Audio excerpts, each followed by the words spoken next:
Hello BookTube, this is Kelly with Books I'm Not Reading, and I wanted to let you know about my best and worst reads of 2019.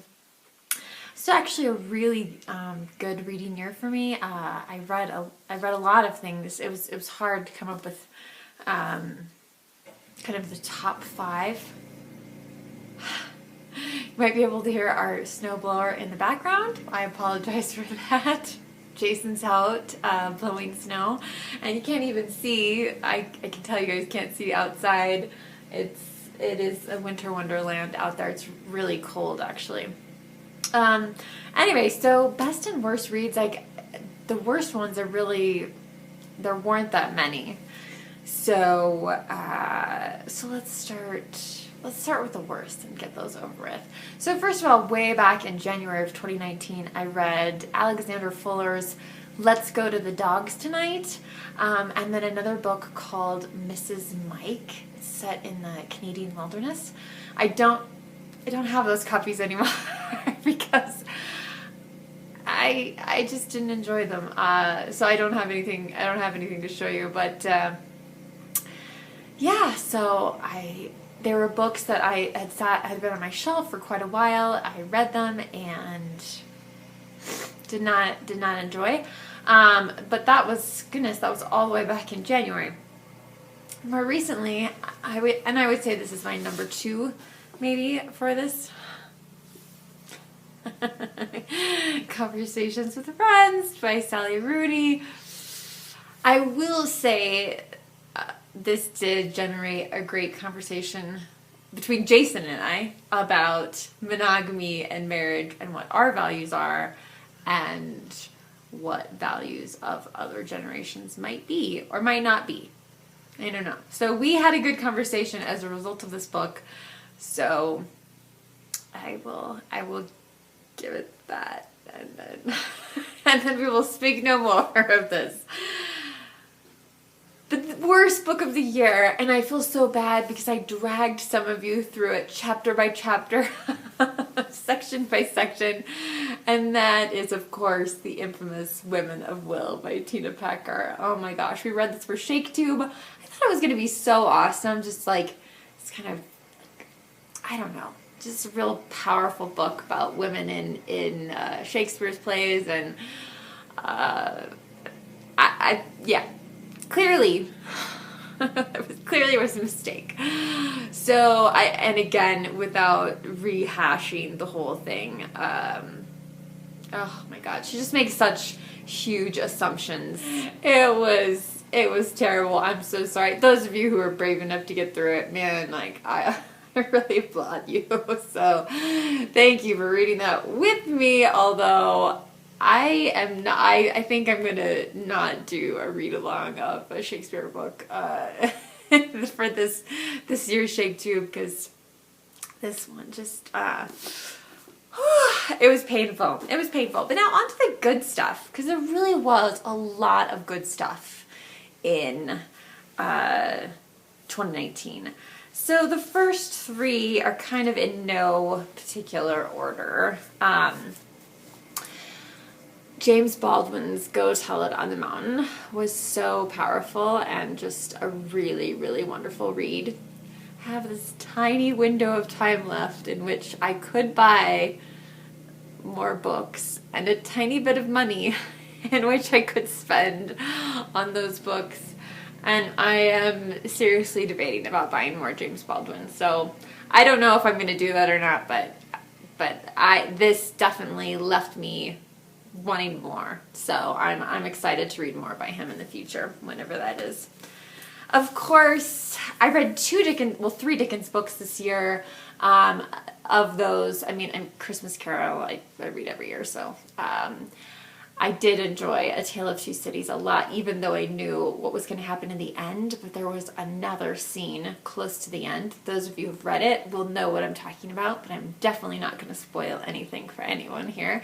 And it was fantastic. It was so awesome, and I loved it. So anyway, I thought this was a great book, and yeah, I'm just a huge Dickens fan. If you've watch my channel at all, you know that already about me. But anyway, so I really enjoyed reading this for Victober. Next, again, another author that I've talked a lot about. Last year, my best book of the year was Plain Song by Kent Haruf.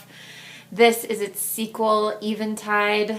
You have to read them both. I wasn't really planning on reading this, but then we ended up reading Benediction, which I don't have on this list, even though it could be. It could be on there. It's a fantastic book too. I really love the characters in Plain Song and Eventide a lot, though, and those two books really, I think they really go together the best.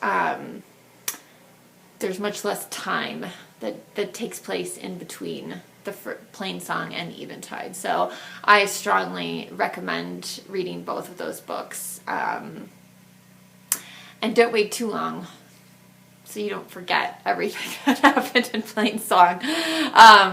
But this is just, it's wonderful. The writing is fantastic. He was just a master at capturing great characters in small town life. So I loved it. Loved it. Okay. Second, for sure, the second best book of the year was another book I've talked about quite a bit, Year of Wonder, Clemency Burton-Hill's year-long taking us through classical music that we're all invited to enjoy and participate and love what she broadly defines as classical music. There were a lot of things on here I was really surprised. There's some songs from musicals. I think there's something from Porgy and Bess. I think there is something from West Side Story, I seem to remember. There's just things from all kinds of different countries. It's really a huge feat, and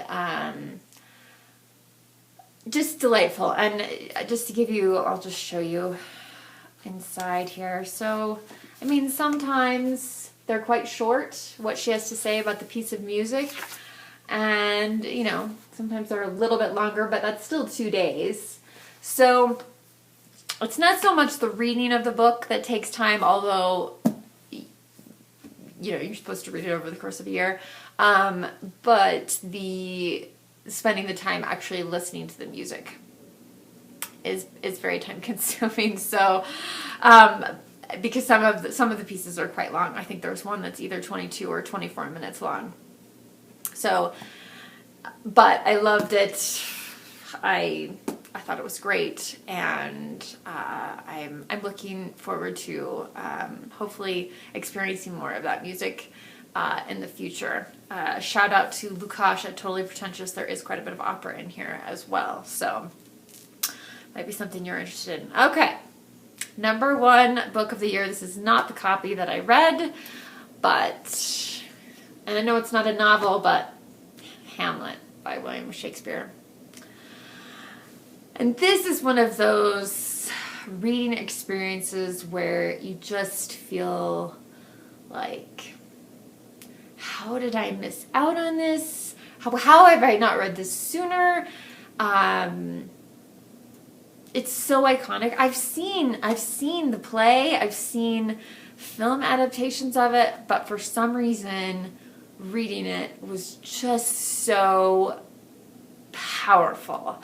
And the idea that one person in our history wrote not only this, but a whole other host of plays that are just genius. But this one, for some reason, it just really knocked my socks off. I mean, I don't really feel like I should be recommending you guys read Hamlet, right? It's kind of an obvious classic. But for me, it was just, wow, it was so powerful. So anyway, again, I don't, like, these books that I'm recommending is like James Baldwin and maybe Kent Haruf, you know, Dickens, Shakespeare. So yeah, I'm an old school girl. But yeah, so this was my best read of 2019. And I would love to hear in the comment section what your best reads or your worst reads were. If you've recovered from Women of Will, if you read it. So anyway, everyone, thank you so much for joining me. Remember to be kind to yourself, be kind to others, and I will talk to you very soon. Take care. BookTube. Bye.